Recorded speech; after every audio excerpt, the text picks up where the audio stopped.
think the thing that people need to keep very strongly in mind is that this is not an animated film. These actors did not just stand at a lectern and do a voice part, and then animators went off for the next 2 years and created the entire physicality of their performance. The most exciting thing is, it is my performance. This thing walks and talks and acts like me.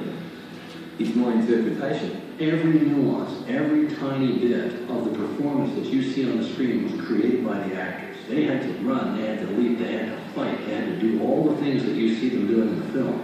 And that's where the power of the performance comes from. It's not just we're capturing emotion, we're trying to capture what's the intent of the actor. Let's go! What CGI technology does is it replaces prosthetics. Actors can now play any character that's designed in the computer without going through hours and hours of makeup. And what we get is their performance coming through the CGI character. Performance captures a technique where you try to capture the performance of an actor and translate it to a digital character. Prior to them even moving on to the performance capture world, we with the actors inside this giant sphere covered with lights, and we could photograph them, study their facial features, and try to understand how to design their characters. This is great. And then you put an actor in a suit with markers on the suit. We put you in a spatial one. Using a lot of cameras all around to record the motions of all the markers. The computer is creating a real-time moving skeleton of you. From that skeleton, you now can drive a computer-generated character. The intent is to capture the entire performance of the talent. We're recording tons of high-definition reference from all these different angles so that we can really get those subtle nuances. The part that we had to create during the making of this film was the facial image-based performance capture technology that allowed what the actors did to 100% translate to what you see the characters do.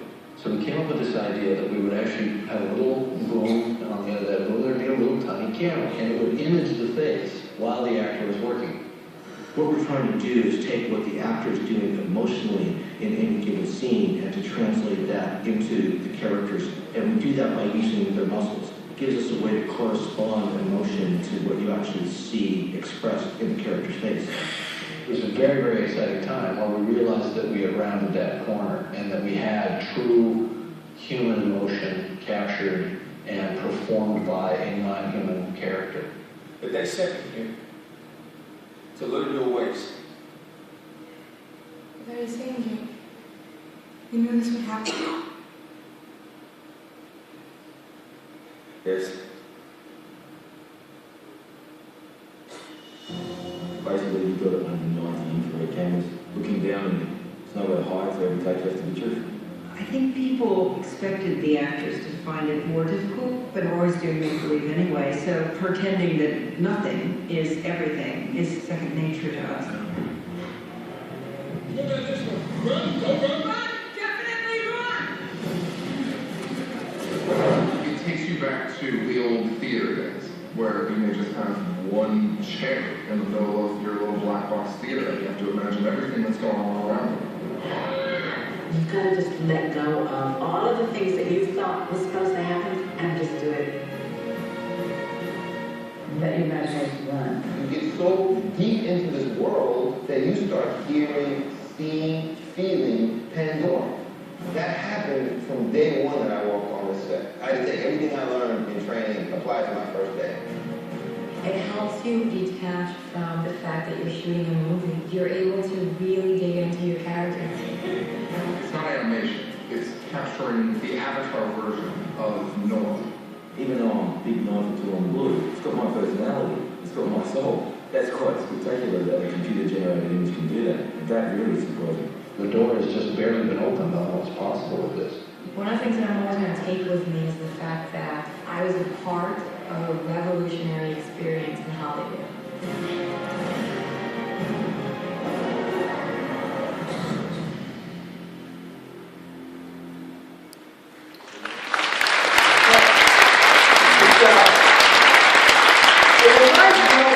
Our focus was all about the cast. Our focus was about the connection the audience had to make with the cast. And for our cast to really give us the performances we wanted, we thought we needed to give them a sort of a sense memory experience. So before we ever started filming with them, we took them to the rainforest of Hawaii. And I just in watching this clip back, I was remembering this story. It was our last day in the rainforest of Hawaii. We had Sam Worthington in a loincloth, pale as a ghost, in a really bad wig with a ponytail, with a plastic bow in his hand, and he's going through the rainforest. And Jim Cameron has a little handheld video camera that he's filming all of this with. And sure enough, somebody's out there walking their dog. And they look at Sam, and they go, "What are you doing?" And Sam, being an Australian, goes, "We're making a movie, mate." He goes, "You're making a movie?" Looking at Sam. Sam goes, "Yeah. See that bloke over there? That's Jim Cameron. He did Titanic." The guy looks, Jim's got the video camera. The guy goes, "Well, he's gone downhill." I always remember that story. But the technologies that we put to bear on Avatar are now being used across the industry. Steven Spielberg, Peter Jackson, others, they are using it. And you know what? They're also using the same people that we hired. Because the people that we hired, that we taught these jobs to, that helped us realize their possibilities, they have now become the experts in their field. And we encourage other movies to utilize them.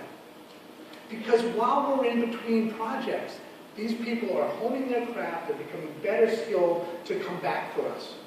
What we do is we create creative content. We don't create technologies. If somebody else wants to better the technology that we started, great. If somebody wants to keep our people working, great. All the better. When we set out to make Avatar, we wanted to do it in 3D. Why? Because we believe that 3D engages the audience more in the narrative storytelling of our film. We don't look at 3D as a world jumping out of a window. We look at 3D as a window into a world where the screen disappears and the audience is just there with our characters. And I believe that the future of 3D, that in the future, 3D will have an even greater impact on education than it does on the film industry. Professor Ann Bramford, who is the director of International Research Agency, conducted a study about the impact of 3D on learning. And in part, what she concluded was, quote, across all the schools involved in the study, 3D shortened the time it took for students to learn the concepts. It increased their attention spans and resulted in overall deeper thinking from the students. She went on to say that 3D presentations should be considered now and into the future when looking for ways to improve the students' learning and their engagement with learning. In two totally different studies, one in Texas and one in the UK, the results were very similar. Nigel Rodwell, who was the technology director for the study in the UK, he reported that students' retention was up to 70% better when they had part of their lessons in 3D. 70% better. Megan Time, who was a principal of a magnet school in Dallas, she was quoted as saying, what all the teachers using 3D report is that it greatly improves the quality of the, quote, conversations they have with the students because their recall is much better. Think about that. Improving what people remember from the lessons that you give them. Isn't that the ultimate goal of any type of learning situation? Now, one of the deterrents of 3D are the glasses you have to wear. But Bono once said, don't look at glasses as a deterrent, look at them as an opportunity. So, I challenge people as I go out and I talk to glasses manufacturers, how do we use glasses as an opportunity? If we're presenting a lesson in 3D and people are wearing glasses, is there a way that there could be some type of image recognition of those glasses and knowing that somebody's wearing glasses, it gives them special content? Is it a way that those glasses could have a little USB stick built into them and plug into a computer and again give the user a newer experience, a more refreshed experience? The opportunities are out there to figure out what to do. Also, for what you do, for the fields you're in. You're going to be in the first areas on personal PCs, on tablet devices, that go glassesless. It's not that far away. The problem is projecting 3D for the masses. But I've already seen tablet devices, I've already seen TVs without glasses, and it is improving. And I think that's the key. And when we were making Avatar, did we ever think that it would become the #1 film of all time and finally knock those guys down who did that movie called Titanic? No, we didn't. We didn't. We were hoping that maybe it would be like Lord of the Rings, or maybe it would be like Pirates of the Caribbean, and be that type of success. But why did Avatar work? Avatar, I will say to you, worked because of the themes again. Because of themes that are relatable across international boundaries. What you do, what we do, we are a connected world. We no longer just live in a microscopic world of North America. We have to reach out beyond our national boundaries for our businesses to truly be successful. And in Avatar, we had a character at the center of it, who was the least likeliest of heroes, who metaphorically and literally rose out of his wheelchair to lead a people into nation to save a planet. And in some ways, I think the movie suggested to people that if he could do that, that they could do that too. That they could do that. And we have to do in whatever we do, and you do in your e-learning, to let people know in what they learn that they can go out there and make a difference. That what you've given them can truly be applied in the real world. The content that you create should keep these same philosophies in mind that we do when we make movies. Deliver not just at an intellectual level, but try to deliver on an emotional level. Make a personal connection to the people you're talking to. Make the experience that you've created as personal to them and as unique to them as possible.